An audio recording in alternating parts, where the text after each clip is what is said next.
welcome to my channel. It's your girl Jazzy. Yes, I'm hitting you guys with another video today. So this video, as you could tell by the title, it's a story time. It's my first story time, guys. Like, yo, okay, yes. So I'm sharing with you guys this story and I hope you guys enjoyed. But before I go into the video, please do like this video, give it a thumbs up, guys, and also subscribe to my channel, put on your notifications if you are a newbie, and if you are, welcome to the family. Yes, welcome to the Jazzy family, and I hope you guys enjoy this video. So this story happened, or this scenario in my life, or this phase in my life, I don't know what to call it, but yeah, the story started, I think, like 10-11 years ago.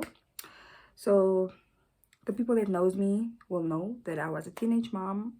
I was young. I was in my matric year and I had to go back to school and, push hard, pass and study. That's what I thought. And hopefully get a job, a good job. So I always wanted to be a fashion designer. Like everybody knew at school, like I would have like this file of dresses and things that I would design. But funny enough, yeah. But anyway, so I went back to school. I had to work hard. Fine. After school, I then thought that I'm going to be able to study. I'm going to be able to study. I'm going to study. I'm going to study. I'm going to study. Yeah. I couldn't. Firstly, my parents did not have the funds to do that, so that was one of the things. And I think one of my subjects were like not to the standard of a varsity level, so that demotivated me like hell. Like I'm like, so I passed matric, but it's not good enough, I don't know, maybe someone out there feels or felt like that before, but I felt like those was good points, like good marks, and now I'm being told that it's not good enough, and I'm like, yeah. So then varsity was scratched out because I was not going to be able to go back and just do one more subject just to get accepted, and it's another year. So I was like, no, I need to get things done. I have a child I need to look after. I don't have a job. My parents are, well, my mother wasn't working at that time, my father was. So I was like, I need to get this thing going. I need to make money. I need to be the mother I need to be. And the 2011 was the year that I decided, okay, my partner and I at that time decided we're gonna start selling muffins. So we would wake up, like, guys, so we would wake up at 4. He didn't stay like too far away from where I stayed, and we would wake up at 4 and he would come to my place and we would bake muffins that time of the morning, because at that time he was also no more working. He no longer had a job, so we had to improvise, and it was tough, guys. It was tough. Like, if I look at it today, nah, I actually went through a lot of things, like, oh, but with the God that I serve, he will not fail me. And the mother and the family that I had, they kept on praying for me, being there for me. So that is another reason why I have come so far. But long story short, yes, so we would wake up every morning and we would bake muffins. And I don't know if people know where I come from now. You would know where I stay and where are the taxis. So it's a distance, but also not so bad. So we would walk up to the taxi rank, like it's 6, 5, past 5, 6. We would get there and we would sell muffins. And it's not people that I don't know, guys. It's not people. It's like, I went to school with this one. That's my teacher, my old ex-teacher. That's a friend, my mother's friend from church, or his mother's friend from wherever. Like, it was like that. So people knew who we were. And the first day was so bad. Like, the things, I think we only saw like a few of those muffins. I was so depressed. I felt like I'm gonna give up, guys. Like, I was at the point of saying done. But then I just realized, you know what, And he also spoke to me. He's like, if we're not going to do this, we are not going to have what we want. We're not going to give that child what she needs. And if you're going to give up, it's not going to work. So you need to pull in the weight. And that's when I'm like, oh, yeah, no. No more neck opstaan. You know what I'm saying? So I had to get myself in order. Started going every day, going back every day, every morning, go back. And I think also the fact that consistency was there, people started buying, where we were like, we wouldn't even get to the place and it would be sold out basically. So perseverance was something, consistency was there, we had to have it, otherwise we're not gonna have food for my child. So, and my parents were supporting me, but not as much as I think I would have loved to be. But I think also, if they had not done that, I would have had a streamline of children maybe by now, and expecting them to look after them for me. So I think that was also one of the points where, as a parent, you're like, you know, I love you, but I'm going to give you the tough love type of thing. So yeah, we went on with that. And then eventually, because remember, this is just in the morning, so in the mornings we would do that, and then obviously clean up and do whatever we need to do, and obviously job hunt or whatever, go to the internet cafe and all that. That time it wasn't about just on your phone emails, you know. Okay, there was, but we were not, I wasn't that, you know, into it at that time. So we would do that, spend time with her, like a lot of time with her. And I was like, but we need to get to do something throughout the day. Like, this is not gonna work. Like, just making it to 300 rand, we need to make more money, because the money just goes like that to her. So we don't even get to buy ourselves like roll on, or I don't know, beds, all those things, nice things that go on, spray.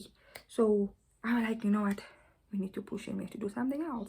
And we decided then, we had some money saved, so we decided we're gonna sell bunny chows. People call it kotas or bread sandwiches, I don't know what you guys call it, but we know it is bunny chows where I come from. So yeah, so we started making bunny chows, because my street where I stayed at that time, school kids, and I'm looking at this now, like this is what actually started this whole thing. We sat one day outside, and we were both sitting outside, and we were like, yo, kyk hier baie kinders wat hier afloop, like hulle kom in chupas of wat.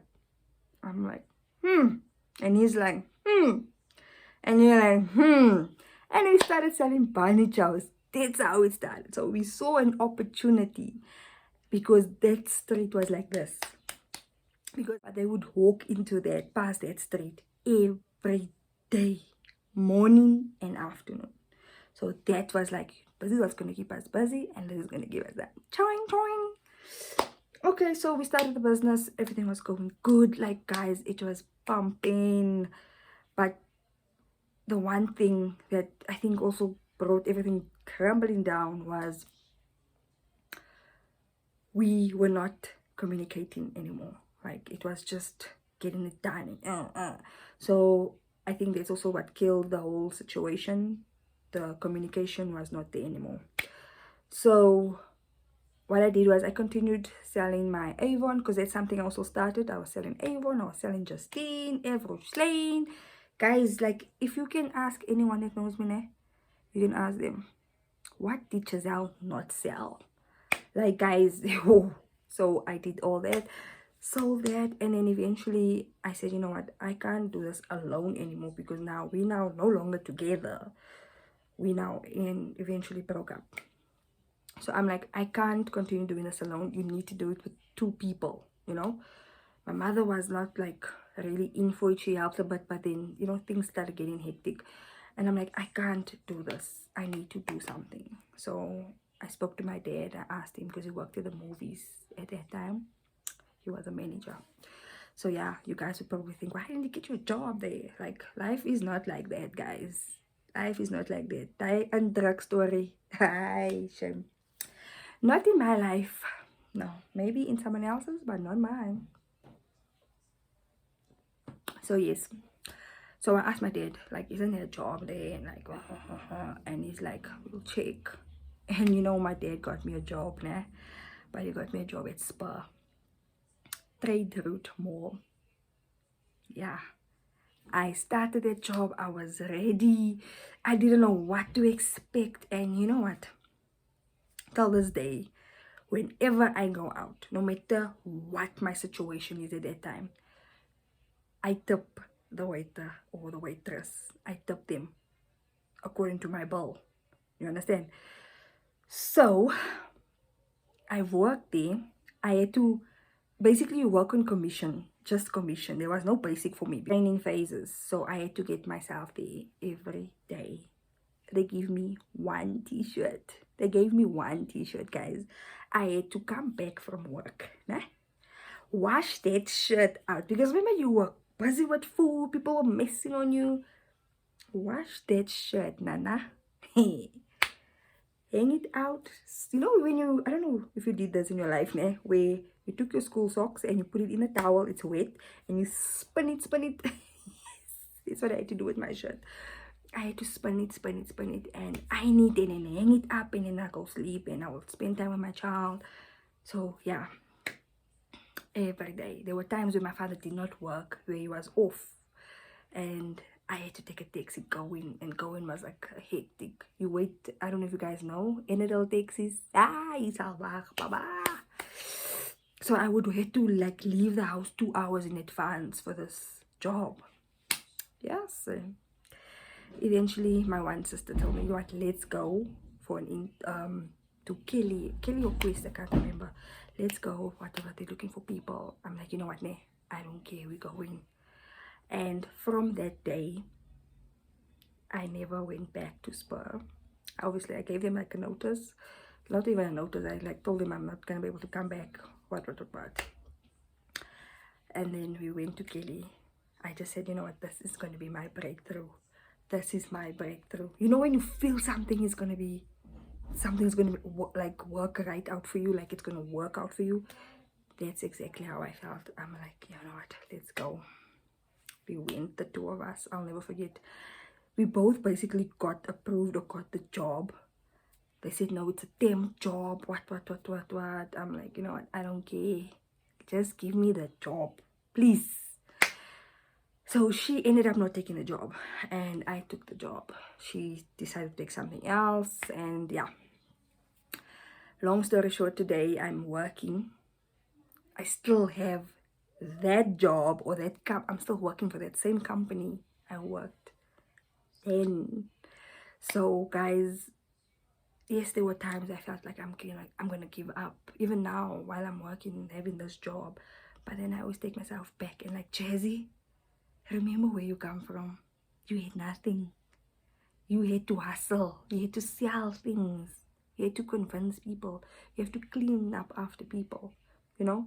So I just decided I'm gonna continue, and yeah, I am today. A lot of people would ask me, yeah, why are you working so long for this company, what. And I'm like, you know what, guys, it's easy just to say, yeah, I'm gonna quit my job or I'm going to leave everything. I can't do that because I didn't get that feeling yet. You know that feeling when you know this is my time now in your stomach. Yeah, bah! If you didn't get that feeling, then it's not your time. So I didn't get that feeling, so that's why I'm still staying, still pushing through, still working hard as I can. But I did not get that feeling yet to say that this is my time. So at the end of the day, guys, that's my story. It's not a long story, but it was a story basically just to tell you that I know your struggle might not stay forever where it is. It's not gonna be like that forever. You're not gonna be in a situation forever, and it's up to you to take yourself out of it. Yes, it might not be easy. Yes, you're gonna have to swallow pride. Yes, you're gonna have to clean up tables. Maybe you're gonna have to sweep up after someone or wipe something after someone. Not the but yes, you know what I'm saying. So there's always gonna be that time in your life where you're gonna feel like this is not me, but I have to do it. So in a nutshell, guys, that's Jazzy. I started from the bottom. I'm not at the top yet. Yes, I'm not, but I'm gonna get there. I'm almost there.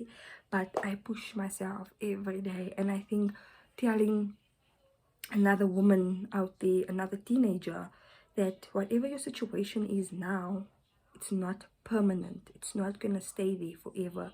As much as pain, like I always make this example, I always say, you are in labor, you are feeling the pain like hell. It's paining now, but in a few minutes or a few hours, you will have given birth and you will not remember that pain. You will remember the pain like, okay, it was sore, but you're not gonna feel the physical pain anymore. So I always make that example. So guys, this video is just solely to motivate another woman, another teenage mom, and just another mom out there that feels like quitting. Like, don't give up. Don't give up on yourself. Don't give up on anything. Just keep doing you and be the best version of yourself. I know that sounds weird, but be the best. Push yourself and tell yourself, I'm going to be better than yesterday. I'm going to be better than the day before. Like, keep doing that. And I think that's what's going to push you. And that's what pushed me till now. Yes, there were times I felt like... Yes, there were times like that. But we are all human. We continue with our lives and we push ourselves up. We don't leave ourselves laying on the ground forever. I always tell my daughter that. She'll say, Mommy, you always going on a diet. And I'm like, but do I ever quit? Do I always just whatever? I'm like, no, the aim is not to quit. Yes, I can go on a diet, be off a diet, go on a diet. But the aim is I always pick myself up. I always pick myself up. And I put that into an example. I give her an example and I'll be like, take for an example, you go to school and you fail your maths test. Now you feel like, I'm not going to do maths anymore. I don't like maths anymore. What do? You pick yourself up. Tomorrow you do another test, or next week another test, and then you do better. So you always have an opportunity to push or pick yourself up. You just decide if you want to pick yourself up. And I do. Unfortunately, I'm not going to fall down and stay down and people kick me all over. No. And I'm not going to do that to someone else. So if I see someone is going through something like that, please guys, I'm not going to leave you there laying and kicking you at the same time, because I know how it feels to be on the ground. Thank you so much for watching this video till the end, guys. This means a lot. I hope you guys enjoyed it and that it inspired one or maybe even more of you. But please do give it a thumbs up if you enjoyed it, and comment down below if you would like to see more videos like this from me. And yes, put on your notifications. Till next time, bye.